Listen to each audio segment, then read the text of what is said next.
الحمد لله رب العالمين، وأشهد أن لا إله إلا الله وحده لا شريك له، وأشهد أن سيدنا محمدًا عبده ورسوله. اللهم صل على سيدنا محمد وعلى جميع الأنبياء والمرسلين وآل وصحب كل منهم وسلم. اللهم افتح علينا فتوح العارفين، اللهم ارزقنا الإخلاص في النية والقول والعمل. اللهم صل على سيدنا محمد وعلى آله وصحبه وسلم تسليما كثيرا. آمين. أخوانا الأكارم، ما زلنا في شرح الحديث الذي بدأنا به من أسبوعين. أعيد إن شاء الله. قال عليه الصلاة والسلام: قال سيدنا رسول الله صلى الله عليه وسلم: قاربوا وسددوا، واعلموا أنه لن ينجو أحد منكم بعمله. قال: ولا أنت يا رسول الله؟ قال: ولا أنا، إلا أن يتغمدني الله برحمة منه وفضل. هذا الحديث رواه مسلم عن سيدنا أبي هريرة رضي الله عنه. إخواننا الأكارم، أعيد قليلا ثم أكمل. قاربوا بينا أن معناها هو قصد العمل الذي لا إفراط فيه ولا تفريط، بدون غلو. محبة الصحابة نحبهم كثير، لكن بدون غلو. الغلو معناه الزيادة عن الحد. نعظم رسول الله صلى الله عليه وسلم كل التعظيم، لكن لا إلى حد أن يؤلم أو أن يعبد من دون الله. ما هيك بينا؟ ولا نزيد. يعني إذا حبيت واحد ما بدك بتجن منه هيك. فبينت أنا فيما مضى أن بعض الناس قالوا كلام بحق النبي صلى الله عليه وسلم فيه نسبة الألوهية له، لو منه بالتصريح. ما هيك؟ أليس كذلك لما قال بعضهم إن رسول الله صلى الله عليه وسلم يعلم كل ما يعلمه الله، فقد جعلوه شريكا لله في صفة العلم. أليس كذلك؟ وهذا غير صحيح. إنما سيدنا المصطفى صلى الله عليه وسلم يعلم علوما كثيرة جدا جدا جدا جدا، لكن كما بين النبي نفسه صلى الله عليه وسلم في قصة سيدنا موسى مع الخضر عليهما السلام، لما كانا في السفينة وجاء غراب أخذ نقطة من الماء من ماء البحر، فقال له سيدنا الخضر لسيدنا موسى يعني، قال: ما علمي وعلمك وعلم الخلق بجانب علم الله إلا كما نقر هذا الغراب.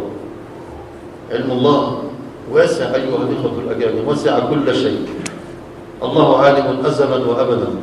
كيف رسول الله يعلم كل ما يعلمه الله وهو الذي خلقه؟ الله الذي خلقه، والله علمه أزلي. سيدنا محمد مخلوق صلى الله عليه وسلم. إذا مع تعظيمنا لرسول الله صلى الله عليه وسلم لا نصل بالتعظيم إلى هذا الحد. ما هكذا؟ وقد بينا أن التوسل بالنبي صلى الله عليه وسلم ليس غلوا. هذا غلو اللي ذكرناه من شوي، أما هذا ليس بغلو. أليس كذلك؟ النبي هو الذي شرع لنا أن نتوسل به إلى الله في أكثر من حديث، وخصوصا الحديث المشهور حديث الأعمى، وليس مقيد بزمن النبي صلى الله عليه وسلم، وليس مقيد بحضرته صلى الله عليه وسلم، وإنما هذا من أوهام هؤلاء الناس الذين قالوا أنه لا يجوز إلا بحضرته. فالذي توسل بالنبي الأعمى لم يتوسل به بحضرته، إنما راوي الحديث قال لما ذهب الأعمى وفعل ما فعل، صلى واستوسل إلى الله بالنبي، قال: وقد دخل علينا وقد أبصر. يعني ما كان موجود، لم يكن بحضرة النبي عليه الصلاة والسلام. بدون التفصيل كله، يعني هذا يعني بشيء بملمس القلب مثل ما بيقولوا. جدل بغير محله، جدل من غير علم، وكأنه واحد يستبد برأيه ويأتي بالحجج حتى أنه ما بيغير رأيه. وهذا أمر التوسل إلى الله بالنبي أمر سهل فهمه، سهل وما بده كل الأرض، وليس عبادة للنبي صلى الله عليه وسلم. وبينا عن التوسل كثيرا فيما مضى. ننتقل إخواننا الكرام. إذن قاربوا بينا أنه أن نقصد العمل الذي لا غلو فيه أو لا إفراط ولا تفريط، وهذا لا يكون إلا باتباع النبي صلى الله عليه وسلم. كذلك الاستقامة، قاربوا وسددوا، يعني استقيموا. هذا التسديد أو الاستقامة لا تكون إلا بمتابعة النبي صلى الله عليه وسلم. فأي استقامة على زعم من زعم غير موافقة لما جاء به النبي صلى الله عليه وسلم فهي غير استقامة، وهي كذب، وهي وهم. شو هي؟ وهم.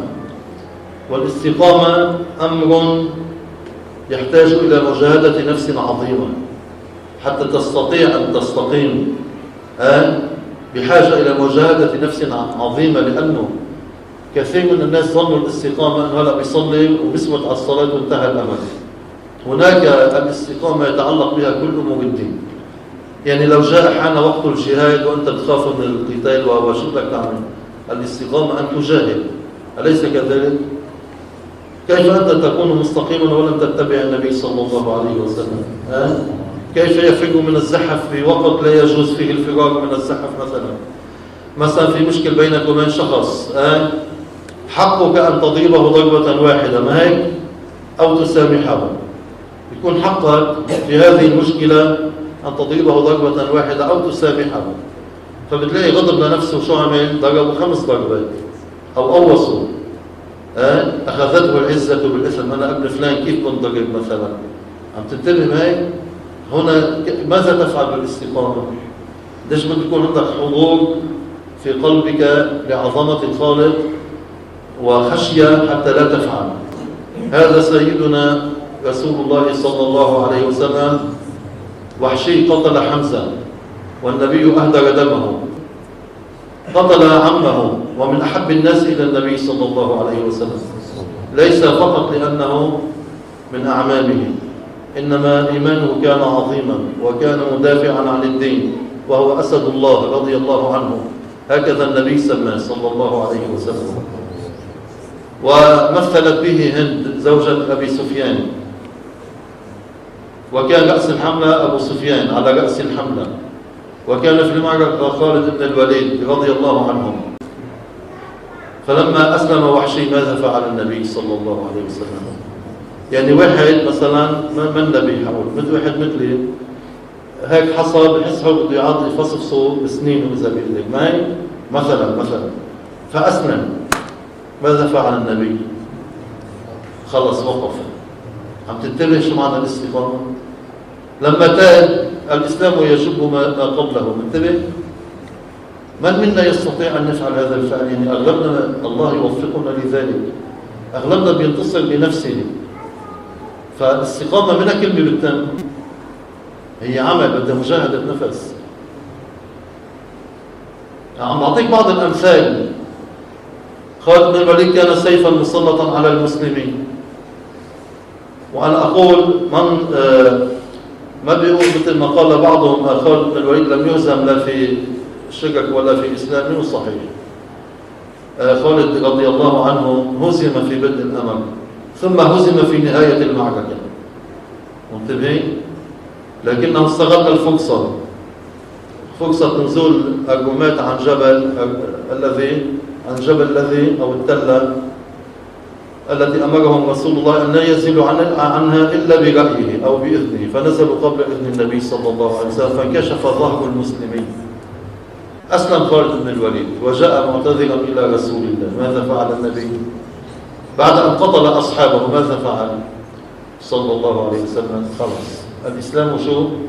يجب ما قبله. لكن الله وفق سيدنا خالد بن الوليد وصار سيف الله المسلول، الحمد لله. نعم، بعد أن دخل في الإسلام لم يهزم بمعركة.